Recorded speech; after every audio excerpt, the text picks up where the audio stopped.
You're watching NewsX's VaKu Diaspora Broadcasting Network, and I'm Megha Sharma. We showcase the stories and successes of the diaspora of our country that are bringing a good name. They are the change makers of the world and are heralding the growth story of the world by way of the virtues and beliefs of the Indian ecosystem. First guest on the show is Karan Anand. He is the head of Australia at Henry, a fintech app. He's closely associated with the Australia-India Youth Dialogue, and he has also co-founded the Young Sikh Professionals Network. Here's his story.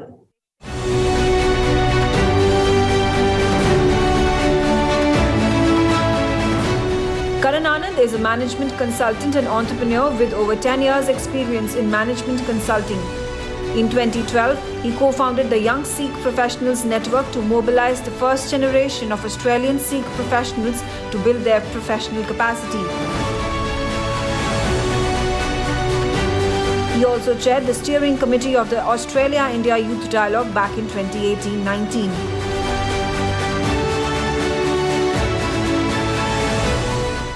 Hello and welcome. You're watching NewsX VaKu. My name is Megha Sharma, and joining me on the broadcast is a very special guest all the way from Sydney, Australia, Karan Anand. He's the head of Australia at Henry, and a tech startup that automates financial administration and tasks for sole traders. Karan has also gone ahead and co-founded and chairs the Young Sikh Professionals Network, which is an organization which develops young Sikh professionals through networking, mentoring, professional development in Australia as well as New Zealand. It's great to have you, Karan, on my show.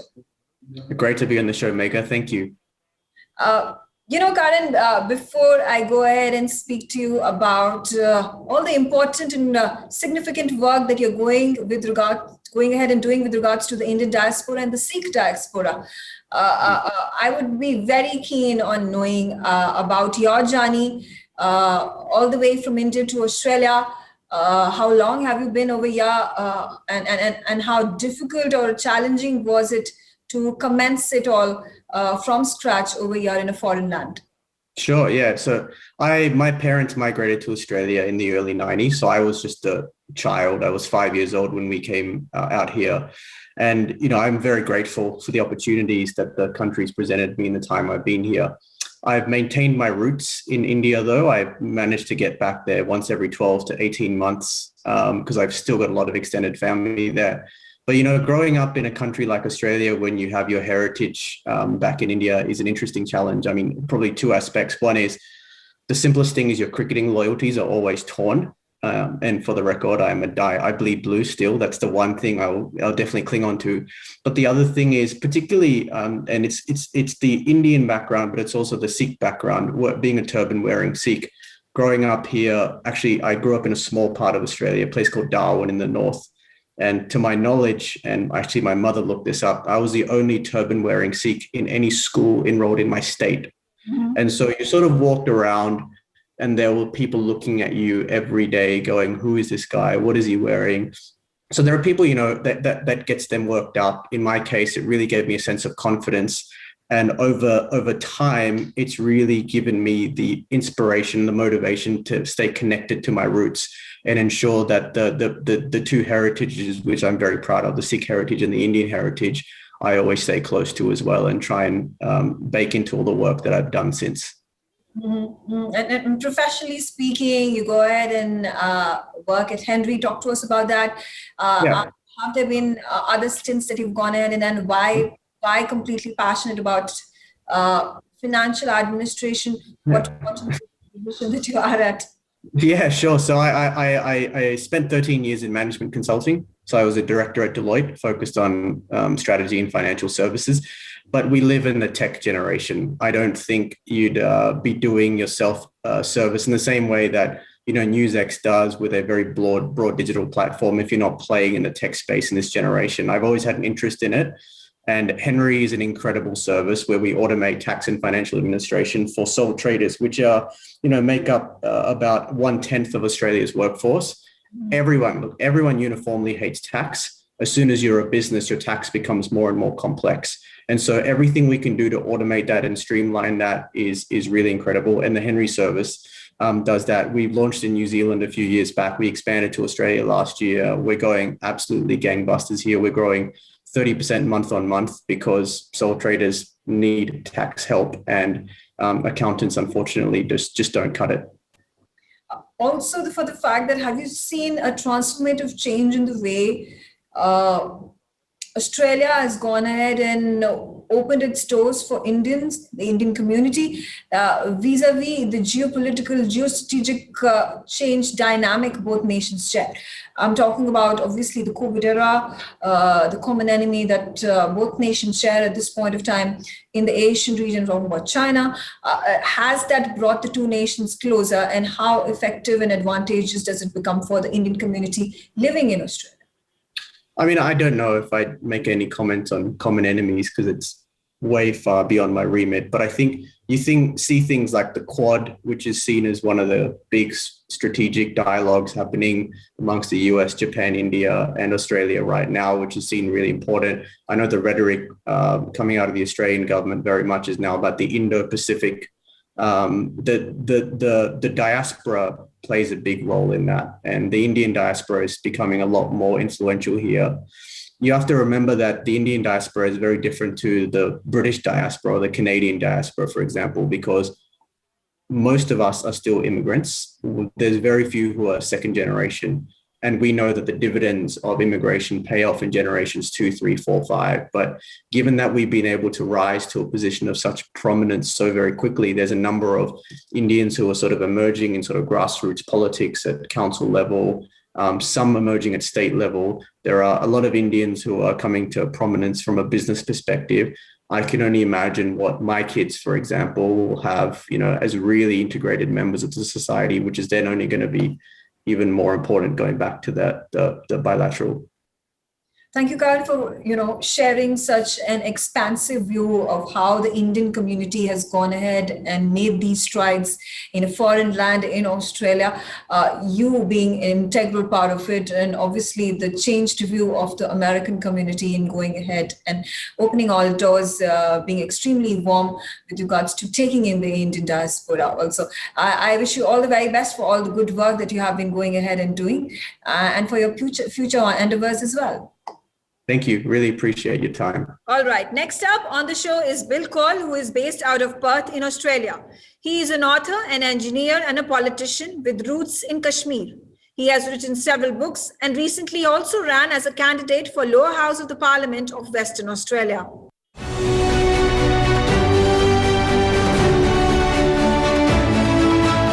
Bill Cole is an author, engineer, and politician based out of Perth, Australia, with roots in Kashmir.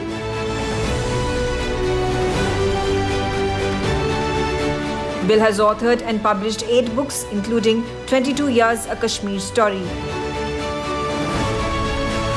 He recently ran as a candidate for the Lower House of Parliament of Western Australia for Bateman electorate. Hello and welcome. We are watching a fresh new episode of NewsX VaKu. Joining me on the broadcast is Bill K. Cole. He's an author and professional engineer, and he resides in Perth in Australia. Now, his most recent book, We Humans, Our Initial 100 Days During the COVID-19 Pandemic, has just been released in early October 2020. And he's now writing his 9th book. In fact, he's finished writing it. It's about the democracies of the world and is going to be published by the end of this year.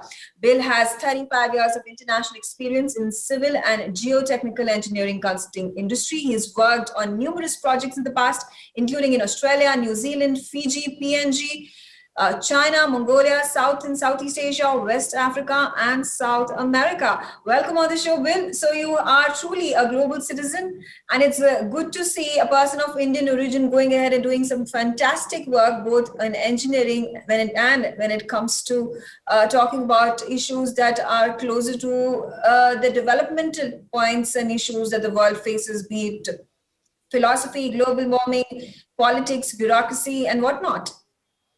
Oh, thank you, Megha. It's a pleasure to be here. Thanks for inviting me for the show. I wish you all the best. Thank you. Bill, what piqued my interest is that, you're going ahead and writing about, you've written 9 books so far in a span of about, 5 to 6 years, which is, yes. which is at quite a tremendous speed that you're going, and congratulations on that. Talk to us about your latest one that is now going to be published very, very soon. Oh yes. I was a candidate in my state, Western Australian state election in March here. So campaign started last year in the month of September, 6 months before that. It was a long campaign. I worked very hard, and then and we had elections in March, which I lost because I didn't belong to the ruling party, the Labour Party. And there was a Labour wave, a tsunami, I would call it, because opposition, everything was decimated, obliterated. So the ruling party won 91% seats in the lower house and 67% in the upper house. So, and soon after that, I embarked on this project. I thought I must get my head clear out and write about democracy around the world, So it talks about Australian democracy, our issues, our geopolitical issues and all that stuff. But then it focuses on the world's two largest democracies, which is the United States and the oldest, and India, which is the youngest country, but the largest democracy. So, and because COVID-19 has really exploited, exposed democracies and problems, even here also. There are the World Democracy Index has fallen in the last 1 year, and it has been falling, and there's a reason why it is happening. So, yes, so it talks about, the first chapter talks about this the global issues, the existential issues we are facing, mainly because of population growth, which leads to higher energy consumption.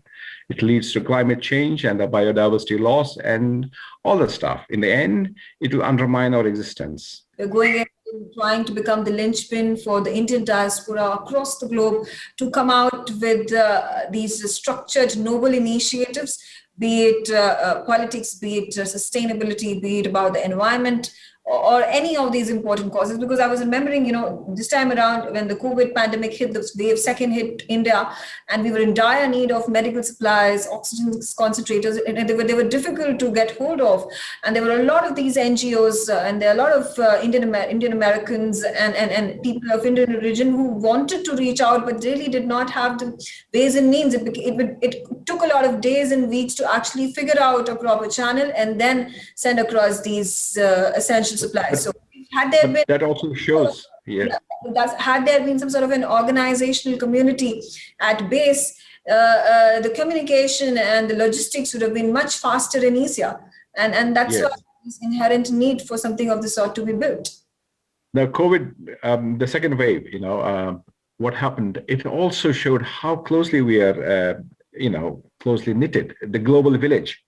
40 countries, suddenly, India was exporting, helping 70 countries with vaccine before the second wave, emerged in India. Before that, India was helping 70 countries, but suddenly you had 40 countries helping, even including UAE and Bhutan and all that. So, no country on its own can survive. We are all interdependent. That's one very important thing I want to make. All countries are interdependent. No one country is so powerful that it can do without any other country. So that arrogance and that pride has to be kept on the shelf. There has to be an element of humbleness and humility in all of us, that we are interdependent. Small or big countries, doesn't matter. Every country is a part of the whole system. Yes. It's just like the biodiversity, the whole chain, small insects, small worms, they play their own part in the ecological cycle. So does in this global village. Yes, so COVID-19 has taught us many lessons. Yes. And the most essential one of that. It's been great talking to you, Will, and I'm awaiting eagerly for the new book on democracy, talking about India and America specifically. I would be dying to get my hands on it and read about it. And thank you so much for joining us on this special VaKu telecast. And I wish you all the best for your political journey ahead that you have initiated at this point of time. And here's to hoping to having you on the broadcast much more often. And finally, we have Ronita Patnaik from Dubai, UAE. She's an acclaimed journalist with an experience of over a decade in the publishing industry.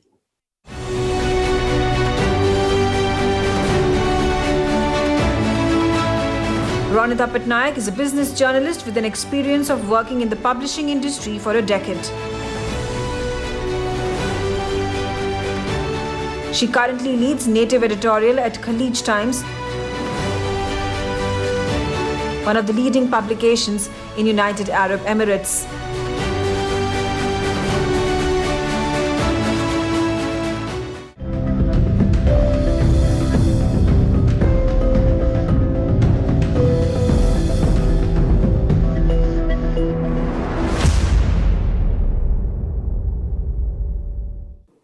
Hello and welcome. You're watching NewsX VaKu. My name is Megha Sharma. Joining me on the broadcast at this point of time is a very special guest, Ronita Patnaik, who's a lead native editorial at Khalij Times, which is a very popular and well-renowned publication in Dubai, in the United Arab Emirates. And she has been in the UAE for quite some time and has been making India and Indians proud while sitting a few hours away from here. Welcome on the show, Ronita. It's good to have you. Thanks, Megha. It's likewise, and I'm very happy to be invited to this show. And it's great. I mean, like I was telling you, it's the first time of me getting interviewed somewhere. So yes, I feel the chills, but now I know what's it to be like on the other side of things. Yeah, exactly. I was going to ask you, you're always on the side of asking questions and suddenly put on this platform to answer questions, especially about the Indian diaspora, and you form a core part of it. And being a journalist yourself, working in the Khalij Times for a few years now, if you could share your journey with us from India and UAE and journalism, how did it all pan out for you? So if asking me about coming to Dubai, I came here in the summer of 2015. So it's precisely been 6 years. I was moved here by my former employer in Bangalore, and that's how the move happened. Currently, like you said, I had the native editorial team at Khalij Times, the UAE's leading #1 English daily. And which native editor, on being the native editorial side of thing, it means working on the client, B2B client side of things, which is branded content. But there is also responsibility of making the content sound very organic. So there is a dual responsibility, staying by the example of how a newspaper works, plus making a brand happy. Absolutely. UAE has the maximum number of persons of Indian origin and who have made great strides. You over here in journalism, we talk about there's a massive, huge Indian community that lives in UAE and Dubai especially. There are a number of businessmen coming in from the southern part of the country, and they have made huge strides when it comes to entrepreneurship and in every single field, be it technology, be it engineering, those are the core areas where Indians shine, and particularly in Dubai, in UAE as well. How has your experience been like? Playing the Indian diaspora, you being a core representative of it, and how does the native community, as well as Dubai being UAE being like this melting pot of individuals and personalities coming from across the globe, and then bringing about the individuality of an Indian and the Indian community on a platform. How has that worked for you over the years? Yeah. So as you mentioned, the Indian population, they are the largest expat population in the UAE. And there are enormous growth opportunities for us here, not just as Indians, but also every expat that comes from around the world, be it doctors, be it engineers, be it investors. Everybody has a role of success to play in this country, and the country has given enormous amount of opportunity and platform for us to shine. There is a strong bilateral bond culturally, economically. There is a lot of things to take from this country as well as to give. How can we further instill upon? I mean, we know Indian community is extremely, idolized, and when it comes to giving back to its countrymen and country, I mean, and there's no second guessing over there, keeping in mind there are remittances that pour in, especially in the UAE, that are of huge consequence. Remittances coming from the United States, United Kingdom, wherever Indians are.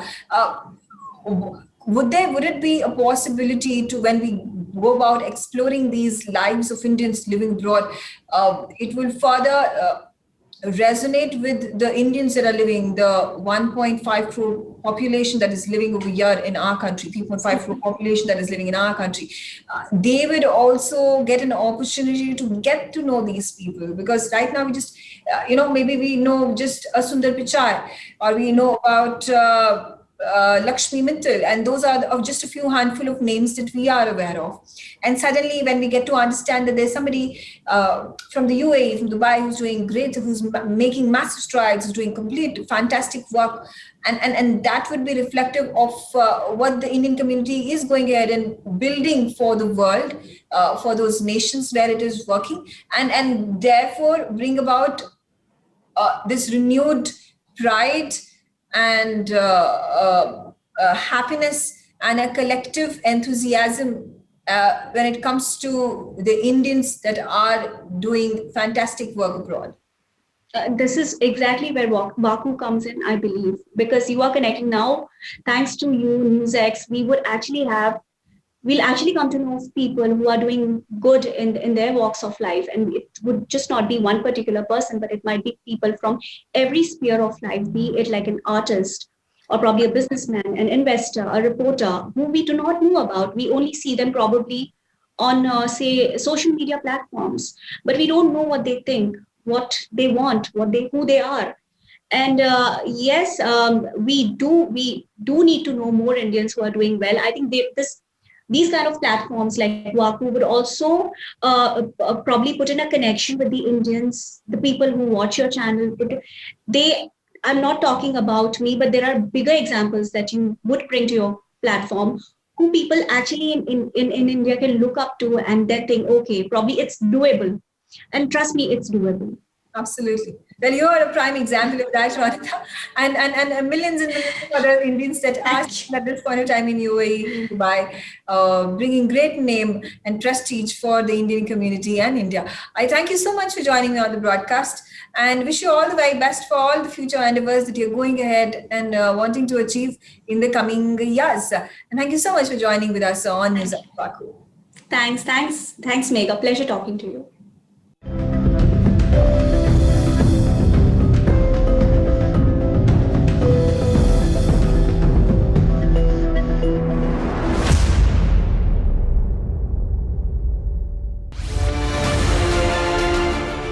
NewsX ITV network have proudly launched the VaKu Diaspora Broadcasting Network. VaKu DBN will be India's first mainstream platform dedicated to the diaspora community. Help support us, become VaKu patrons at memboro.com/VaKu. You will get the first access to our interviews, make recommendations, merchandise access, ask questions, and get a shout out of thanks on our TV shows. You can also suggest to us who should get the VaKu Golden Chakra Awards, and also tell us who should get into the VaKu Hall of Fame. Limited memberships are available at 100 rupees per month on Memboro VaKu. Sign up now, log on to memboro.com/VaKu.